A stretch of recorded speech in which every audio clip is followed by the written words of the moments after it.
Hey guys, good morning. তো এগুলা হলো সব আগের ভিডিও।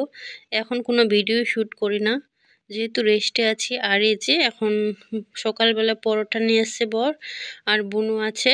বুনুই সব রান্না বান্না মানে বাড়ির কাজগুলো করে। তো এটা বিশ্বকর্মা 2 দিন পরের ব্লগ। তো মা চলে গেছিলো 2 দিন পরে বাড়ি, আর বুনু ছিল। তো এখন মা চলে যাচ্ছে বাড়ি, তো মাকে রাখতে যাবে আমার বর। তো বাইরে একটু এগিয়ে দিতে যাচ্ছি। আর এখন কিন্তু তখন কিন্তু মানে আমি ভালো ছিলাম, একবারে নর্মাল। এখন অবস্থা খারাপ বর্তমানে। আর এই যে মা চলে যাচ্ছে। তো দুজন থাকলে তো হবে না, ওদিকে বাবাকে কে রান্না বান্না করে খাওয়াবে। বাবা আবার হাট আছে, তো ওই জন্য মা চলে যাচ্ছে বাড়ি।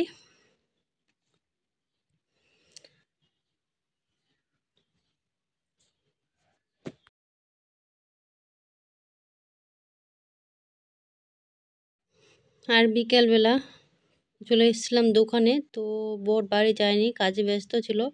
তো বিশ্বকর্মা ঠাকুরটাকে এখন ভাসিয়ে দিবে আজকে।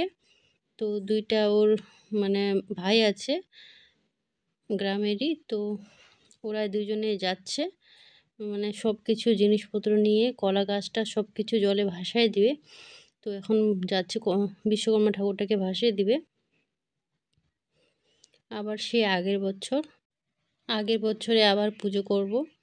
তো চলে আসলাম রাতে ডিনারে। তো এখন ডিনার করতে বসে গেছি।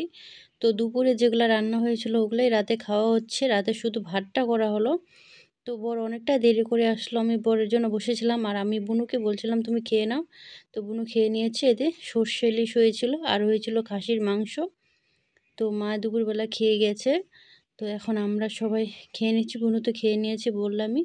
আর আমার বর বলছে মাংস থেকে মাছটাই সুন্দর হয়েছে। বর তো মাংস দুপুরে খায়নি, এখন তাও খাবে।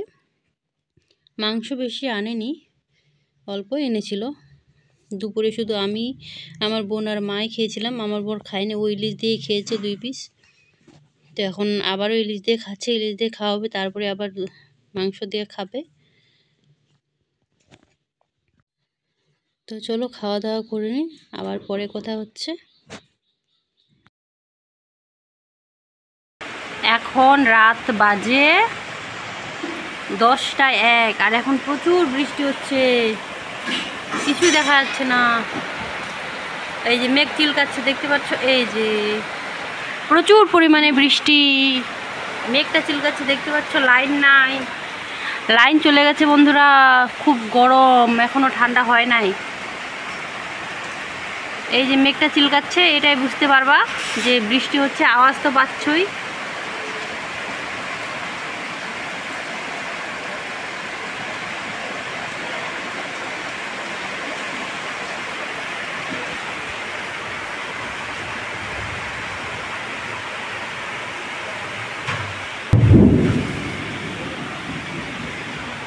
এই যে বৃষ্টি হচ্ছে জোরে, খুব পরিমাণে বৃষ্টি, মেঘ ডাকছে।